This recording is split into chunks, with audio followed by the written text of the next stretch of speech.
भगवती श्री गंगा माँ।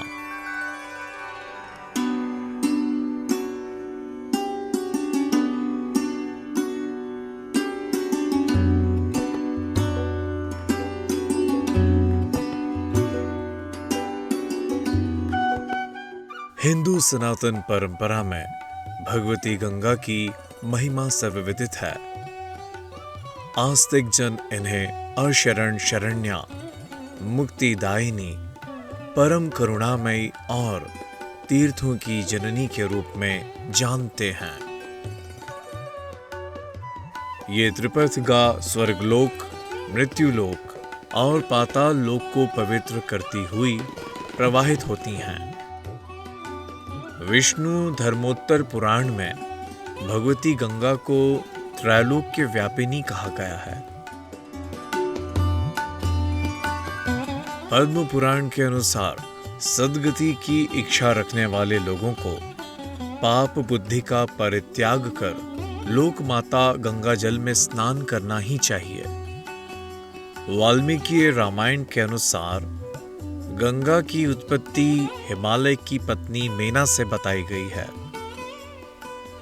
गंगा उमा से ज्येष्ठ थीं, यानी माता पार्वती की बड़ी बहन।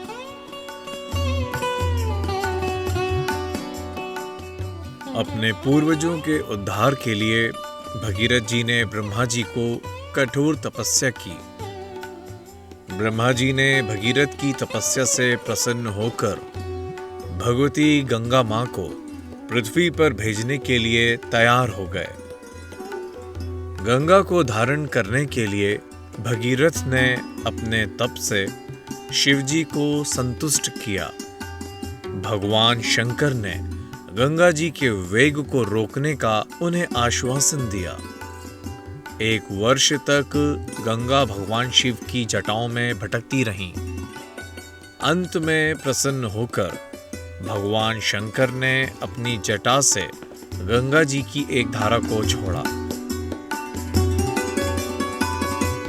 भगवती गंगा भगीरथ के पीछे पीछे कपिल मुनि के आश्रम में गईं। वहां उन्होंने कपिल मुनि के शाप से भस्म सगर पुत्रों का उद्धार किया। श्रीमद् देवी भागवत के अनुसार भगवान विष्णु की 3 पत्नियां थीं, लक्ष्मी, गंगा और सरस्वती। शापवश गंगा और सरस्वती को नदी रूप में पृथ्वी पर आना पड़ा।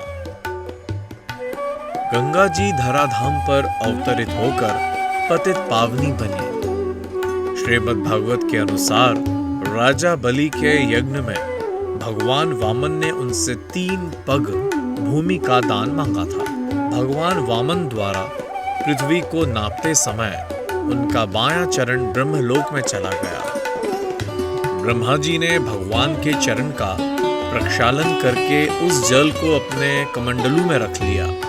श्री भगवान के चरण स्पर्श से पवित्र हुई ब्रह्मा जी के कमंडलू की वह जल धारा ध्रुव लोक में गिरी और 4 भागों में विभक्त होकर सीता, अलकनंदा, चक्षु तथा भद्रा नाम से विख्यात हुई।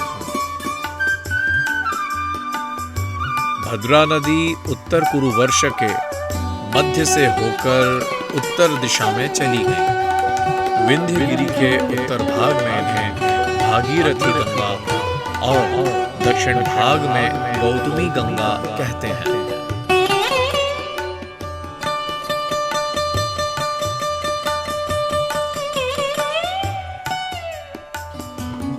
भारतीय साहित्य में गंगा अवतरण की 2 तिथियां उपलब्ध होती हैं। पहली वैशाख शुक्ल पक्ष की तृतीया, जो कि आदित्य पुराण में वर्णित है, और दूसरी ज्येष्ठ शुक्ल पक्ष की दशमी, जिसका वर्णन स्कंद पुराण में है। गंगा दशहरा की यह दूसरी तिथि महाराज भगीरथ से संबद्ध है। वास्तव में गंगा गोलोक या विष्णु लोक में भगवान श्री हरि की एक स्वरूपा शक्ति है। पृथ्वी पर उनके अवतरण के पुराणों में अनेक कारण बताए गए हैं।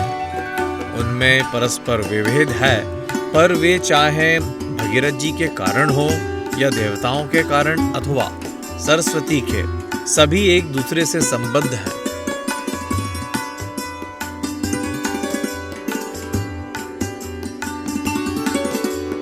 गंगा जी भारतवर्ष के लिए मात्र एक पवित्र नदी ही नहीं, अपितु मुक्तिदात्री महाशक्ति है।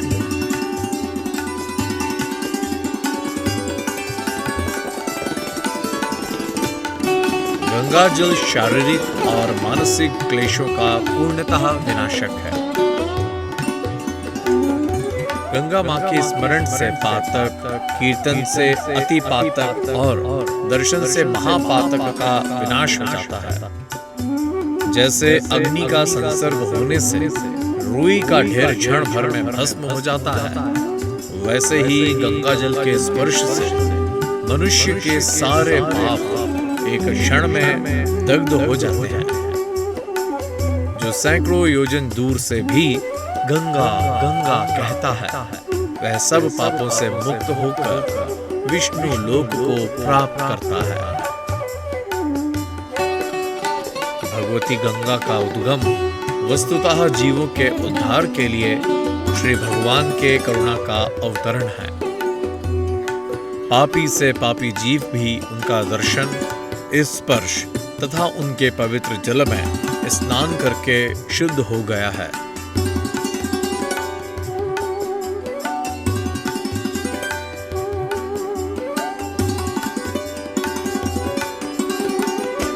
एक स्थिति में भगवती गंगा को ही जगदम्बा आद्या शक्ति माता पार्वती का तरल स्वरूप कहा गया है, और जो गंगा है वही उमा भी है एक स्थिति में, और उमा ही गंगा है।